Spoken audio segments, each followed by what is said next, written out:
Firing, firing the Lorentz plasma cannon.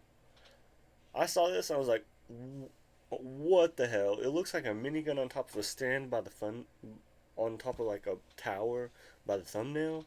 But I don't know. I just knew this is unique, and this person made it. We have to hop on it. So let's hop right into it.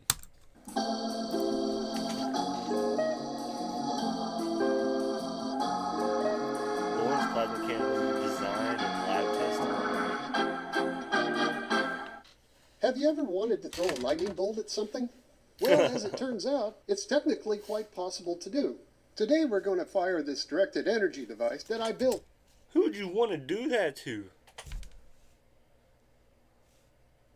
I can just imagine, like, what? No. It's a while back.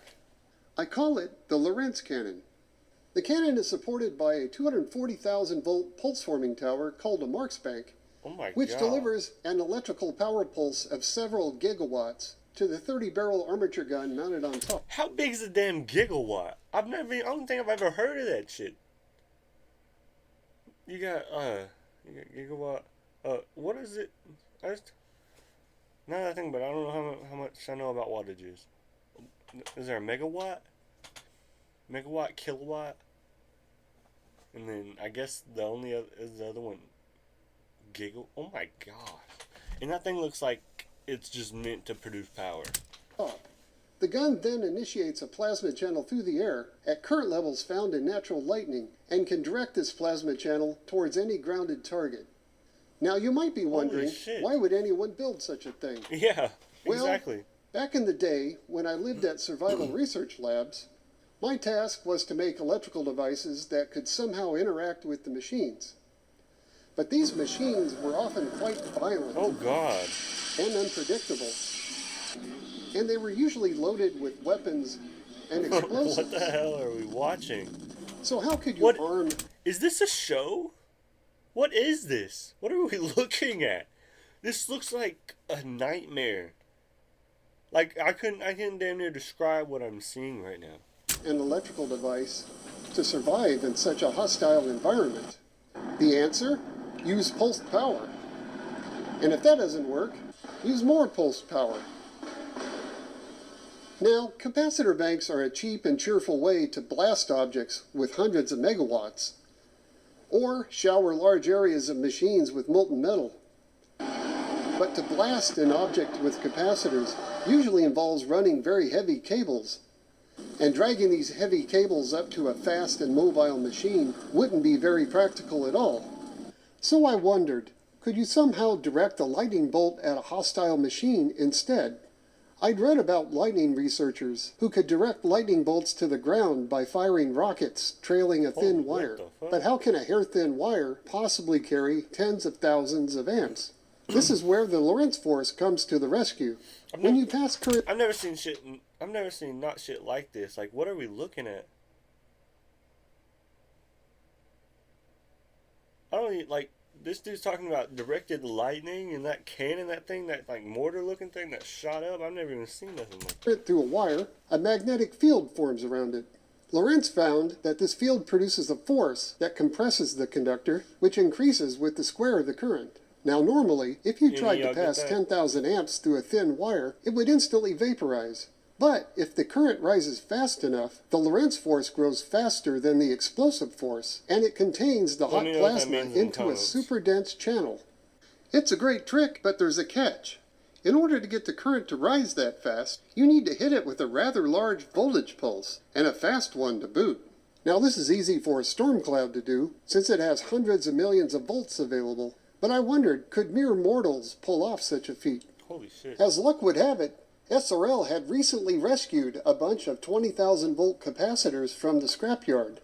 But some quick calculations revealed that we needed over 120,000 volts to produce a fast enough edge. So to get 120,000 volts out of 20,000 volt caps, I borrowed the Marksbank approach used to power the Z machine. This is too much for my head, bro.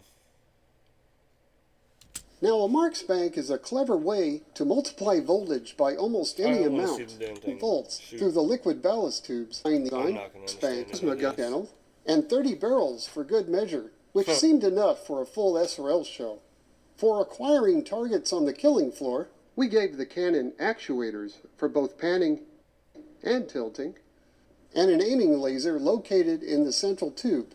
Then we assembled all of the cannon parts in the SRL yard and tried some test shots. It worked! And it trashed my black and white Vidicon camera in the process.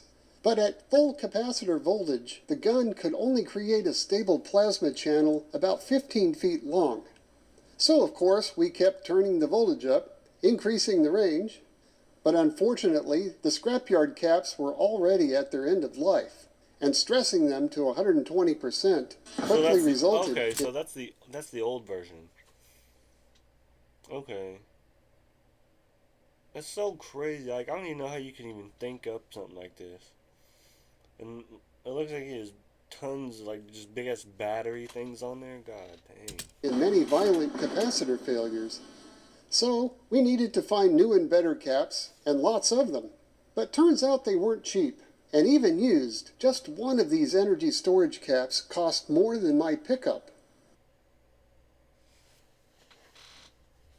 Well, it took me a minute to find another set of capacitors, but I finally had the good fortune to come across these. Here in the future, there are much beefier third-generation capacitors available, allowing more than double the drive voltage of the old bank, and peak currents well into the range of lightning strikes. So let's pick up where we left off. The top scale on this high voltage divider is calibrated to show the final output voltage. 150,000 volts is right about here. From like the 70s. Okay, the bank is charged and ready to fire. 3, 2, 1. So it kind of does the same thing. It shoots that one thing at it, something at it, and then damn, slow-mo's a lot cooler. You didn't even see that in the fast mode. 3, 2, 1. Oh, I must have blinked. Dude, if you blink, you miss that shit. Holy crap. And so once that thing hits... Okay, that's interesting. Ah, that familiar shockwave. I just hope the neighbors aren't too upset. That's freaking badass. Damn, but it doesn't look like it does much damage, though. I guess it would electrocute it. Or mess up a machine. Looks like I need to adjust the aim compensator upwards a bit.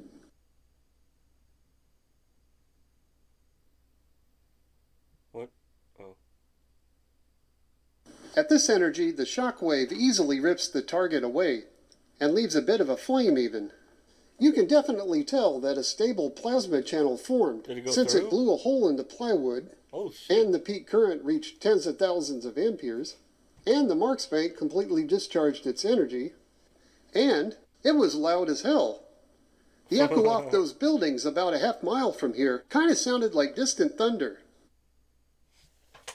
What the hell? I was about to say, I was wondering about the damage, but I mean, if it goes through, I assume that can, like, end something. You know what I'm saying? As long as it goes through. Now let's try doubling the energy delivered to the target. I want to see 210,000 volts is about double the energy of 150,000 volts. Our meter here only goes to 200,000, but it'll still give us a good estimate. That thing is off the charts. What the fuck? 3, 2, 1.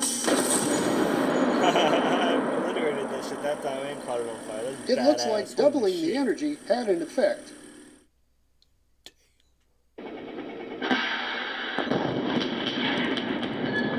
Holy shit. That thing, like, what? I don't even know what that is. It's just like, is that just energy bouncing away from it? Dude, I want to see that hit like a ballistic jump on me or something. I want to see it close on the target.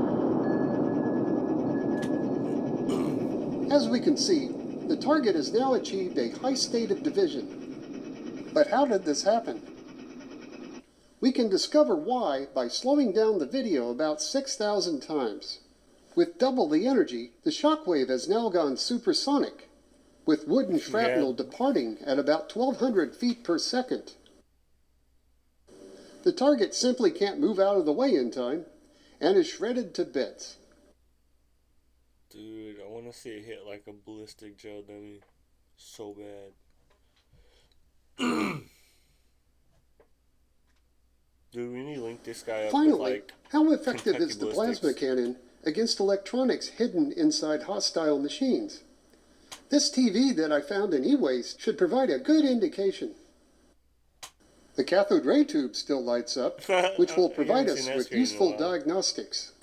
Okay, we're ready to fire with a full 210,000 volts on the bank. 3, 2, 1. What happened? I'll say I need to see that thing somewhere. What happened? Damn, a big fireball went out the back. The plasma channel didn't penetrate the front of the CRT. It simply went around it and connected directly with the deflection circuits inside. Those circuits then launched through the top of the television. Oh, that's what that was. What the heck? That is nutty. Like, it's so weird how it works. So it goes through the front and to the back, but the connection misses the front and just hits those circuits inside and connects to the back and burns it all up. I guess, I don't know.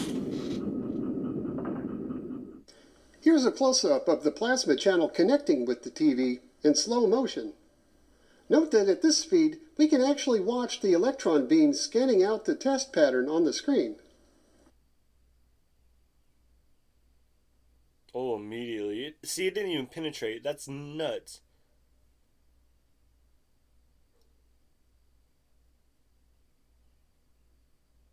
And like immediately there's a fire in the back and like, oh my gosh.